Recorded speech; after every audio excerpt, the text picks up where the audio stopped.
राजस्थान के नौजवानों पर रहम करते हुए, उस बच्चे की पीड़ा को समझते हुए जो अपने माँ बाप की मेहनत के पैसे से यहाँ 1000 रुपए महीने या 1500 रुपए महीने कमरे में किराया लेकर के पढ़ाई कर रहा है, इस उम्मीद में कि अपने माँ बाप के सपनों को साकार कर सके, अपने परिवार को पैरों पर खड़ा कर सके, उसके सपने चकनाचूर हो रहे। तो दलगत राजनीति से ऊपर उठिए और एक ऐसे निर्णय की तरफ आगे बढ़िए। सरकारें आज है, कल फिर आपकी आ सकती है, कल फिर किसी और की आ सकती है, लेकिन समाधान होना चाहिए। आप ये प्रस्ताव लेकर के आए सजा बढ़ाने का, जिसमें 5 साल की सजा है उसको 10 साल कर रहे हैं, 10 साल की सजा है उसको आजीवन कारावास कर रहे हैं। अच्छा है, बढ़ाइए, लेकिन हत्या में फांसी की सजा है तो हत्या रुक गई। आपके सारे लोग, जितने लोगों को आपने गिरफ्तार किया था, सब एक एक सप्ताह में जमानत पर बाहर आ गए और उसी अपराध में लग गए। क्यों? कि उनका धंधा ही यही है। आप और हम सभी जानते हैं, जो लोग चोरियां करते हैं, डकैतियां करते हैं, क्या करते हैं? चोरी की, जमानत हुई, बाहर आए, वापस चोरी में लग गए। डकैती की, बाहर आए, वापस डकैतियों में लग गए। तो ये पर्चा लेख भी एक गिरोह है, गैंग है। माननीय सभापति महोदय, एक छोटी सी घटना आपको निवेदन करूंगा। एक वकील साहब के ऑफिस में पिछले साल मेरा जाने का अवसर हुआ। 2005 से लेकर 2018 तक जितने पर्चे लीक हुए, बिहार का एक गैंग का सरगना था, वो वहीं पर बैठा हुआ था। वकील साहब ने मेरा पर चर्चा परिचय करवाया कि ये वो है जिन्होंने पर्चे लीक किए। उन्होंने मुझे बताया कि 2005 से 2018 तक जितने एग्जाम हुए, हमने सबके पर्चे बेचे। तो माननीय सभापति महोदय, ये चीज जड़ों में घुस चुकी है और इसके लिए बहुत कठोर दिल से निर्णय लेने की जरूरत है।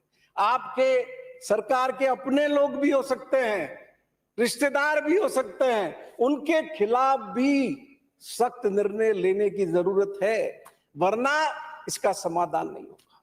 मैं निवेदन करूंगा, अभी ये जो सब इंस्पेक्टर की भर्तियां हुई है, जो सिलेक्शन हुए हैं, जोधपुर में जिन लोगों ने एग्जाम क्लियर किया, सोशल मीडिया पर एक कोचिंग एजेंसी के जरिए उसका मॉक इंटरव्यू आया और वो सिलेक्टेड लड़की 3-4 लड़कियों का आया। उनको ये तक पता नहीं था कि राजस्थान में कितने जिले, और वो सेलेक्ट हुई। अभी 2-3 दिन पहले से आप मध्य प्रदेश में भोपाल में जो पटवारी के एग्जाम हुए, उसमें पटवारी के एग्जाम की जो टॉपर है उसका इंटरव्यू सुनेंगे आप, तो उसने खुलेआम कहा है कि मैंने 10 लाख रुपए दिए, और उसको खुद को ये नहीं पता कि मध्य प्रदेश में कितने जिले। तो ऐसे लोग खाली राजस्थान में सेलेक्ट नहीं हो रहे। ये जो पर्चे बेचने वाले हैं, ये सभी जगह पर है, हर जगह पर है। इसलिए हमको बहुत नए ख्यालात के साथ आगे आना पड़ेगा। माननीय सभापति महोदय, अब जो ये अभी केसावत वाला प्रकरण हुआ,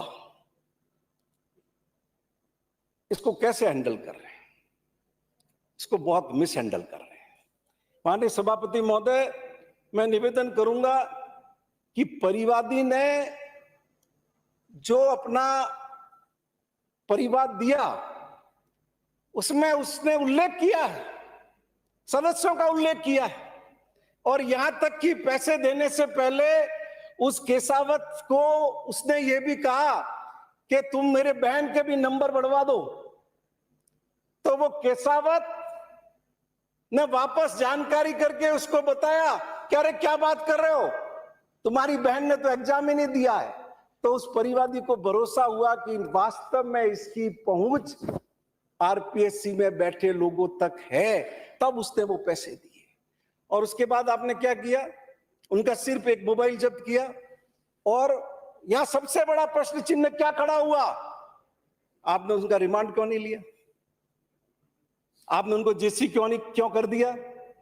इतना गंभीर अपराध जिसमें एक पूर्व का राज्य मंत्री का दर्जा प्राप्त व्यक्ति इन्वॉल्व है, जिसमें मेंबर्स के लोग उसमें परिवार के अंदर नाम आ चुके हैं जिनके, उसके ऊपर भी आपने और मोबाइल एक ही जब्त किया। आपको रिमांड लेकर के पूछना चाहिए था। और माननीय सभापति महोदय, मैं ये निवेदन करूंगा आपको कि ये जो OMR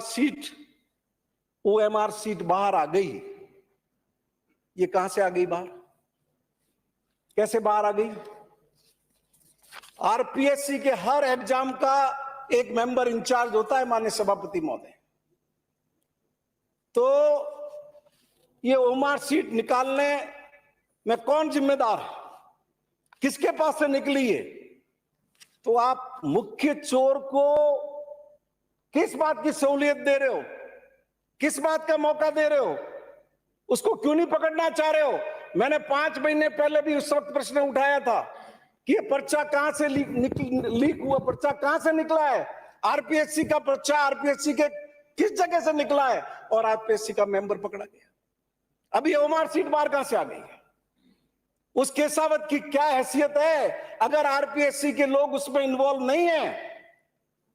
और एक और मजेदार बात, ये आप लेकर के आए इसमें अमेंडमेंट 10 साल की सजा करने का।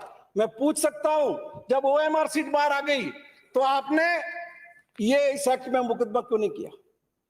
राजस्थान सार्वजनिक परीक्षा भर्ती में अनुचित साधनों की रोकथाम के अध्ययन विधेयक, ये जो कानून था, इसमें मुकदमा क्यों नहीं किया? सिर्फ एंटी करप्शन के पीसी एक्ट में ही मुकदमा क्यों हुआ? क्या आरपीएससी की चेयरमैन की जिम्मेदारी नहीं बनती थी कि उसके यहां से जो OMR सीट निकली है, जो OMR सीट गायब हुई है, किसी थर्ड पर्सन के पास पहुंची है, उसका भी आरपीएससी का चेयरमैन मुकदमा दर्ज करवाए? क्यों नहीं करवाया गया आरपीएससी चेयरमैन के द्वारा मुकदमा माननीय सभापति महोदय? अब मैं निवेदन करूंगा आपको कि ये जो OMR सीट बाहर गई है, ये एक कॉग्निजेबल ऑफेंस है। तो माननीय सभापति महोदय, मैं सरकार से विनती करूंगा कि अपना दामन साफ रखिए। इस तरीके से अगर, और सबसे मजेदार, और भी मजेदार बात, जब ये बात सर्कुलेट हो गई कि उस परिवादी ने कोई सदस्य का नाम जाहिर किया है, तो एसीडी के डीजी प्रकट हो गए और प्रकट होकर के सफाई देने लग गए। अरे तुम्हें क्या जरूरत है सफाई देने की? जांच हो जाने दो, होगा मेंबर को इन्वॉल्व तो सामने आ जाएगा। आपको क्या जरूरत है उसकी सफाई देने की? इन सारी चीजों से अनेक सवाल राजस्थान की जनता के मन में खड़े हुए हैं। इसलिए मैं आपके माध्यम से विनती करूंगा, दूध का दूध और पानी का पानी करो। जो भी अगर इसके अंदर दोषी है वो जेल की सलाखों के अंदर पीछे जाना चाहिए। माननीय सभापति महोदय, मैं कोई रिलेवेंट बात तो कर नहीं रहा, और मैं निवेदन करूंगा, ये कर्मचारी भर्ती बोर्ड क्या हुआ? CHA का पेपर आउट हुआ। एसओजी को पूछा, एसओजी ने क्या रिपोर्ट भेजी कि हां पर्चा आउट हो गया। तो वापस क्या पूछ रहा है भर्ती बोर्ड? कितने लोगों को यह पर्चा भेजा गया है? तो माननीय सभापति महोदय, जब सोशल मीडिया पर एक बार आ गया कि पर्चा आ गया है, तो कितने लोगों को गया? कितने भी लोगों को गया हुआ पर्चा तो आउट है ही।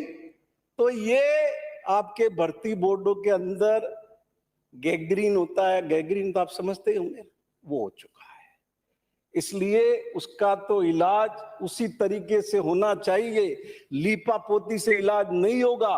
और ये हमको समझना चाहिए कि अगर हमारी प्रतिबद्धता पे प्रश्न चिन्ह खड़े हुए तो ये आवाम है, जनता है, हमको भी रुखसत करते देर नहीं करेगी। और माननीय सभापति महोदय, आपको वो किस्सा ध्यान होगा, एक बायोफ्यूल का CEO पकड़ा गया था 5 लाख रुपए की रिश्वत लेते हुए एसीडी के द्वारा। क्या हुआ? उसके घर पे छापा पड़ा। कितने पैसे पकड़े गए सभापति महोदय? आपको भी पता होगा, 5 करोड़ रुपए नकद उसके घर से पकड़े गए और उसके खिलाफ आय से अधिक संपत्ति का मुकदमा दर्ज हुआ। अब बहुत अजीब हालात है। उसमें सिर्फ इस आधार पर FIR हाईकोर्ट ने क्वैश कर दी कि एसीडी ने प्राथमिक जांच नहीं की। अरे भाई, किसी के घर पे 5 करोड़ रुपए मिल गए, इससे ज्यादा क्या प्राथमिक जांच होगी? और वो FIR क्वैश हो गई तो आज तक एंटी करप्शन डिपार्टमेंट ने उस क्वैश एफआईआर के खिलाफ सुप्रीम कोर्ट में अपील नहीं की। ऐसा क्यों? ये नगर निगम के अंदर वो 10 करोड़ रुपए का लफड़ा हुआ था, जिसमें मेयर का पति पकड़ा गया था, एक आरएसएस का प्रचारक भी था, उसमें भी हाईकोर्ट में एफआईआर क्वैश हुई। एसीडी अभी तक अपील में नहीं गई। ये क्या चक्कर है? इसलिए इस तरह की फिक्सिंग मत करो और जनता के सामने जो दूध का दूध पानी का पानी है वो लाओ, तब तो ये कानून, ये सजा बढ़ाने के प्रावधान कोई मतलब रहेगा। और नहीं तो अगर मुख्य चोरों को बचाते रहे, अपराधियों को बचाते रहे, तो कितने ही सजा बढ़ाओ, राजस्थान का नौजवान का भविष्य अंधकार में रहेगा, बर्बाद रहेगा और इसकी कीमत सबको चुकानी पड़ेगी। इसलिए सभापति महोदय, मैं आपके माध्यम से मंत्री जी से विनती करता हूं कि राजस्थान के 8 करोड़ लोग, उनके बच्चे, उनके परिवार आपसे ये अपेक्षा करते हैं कि आप दूध का दूध और पानी का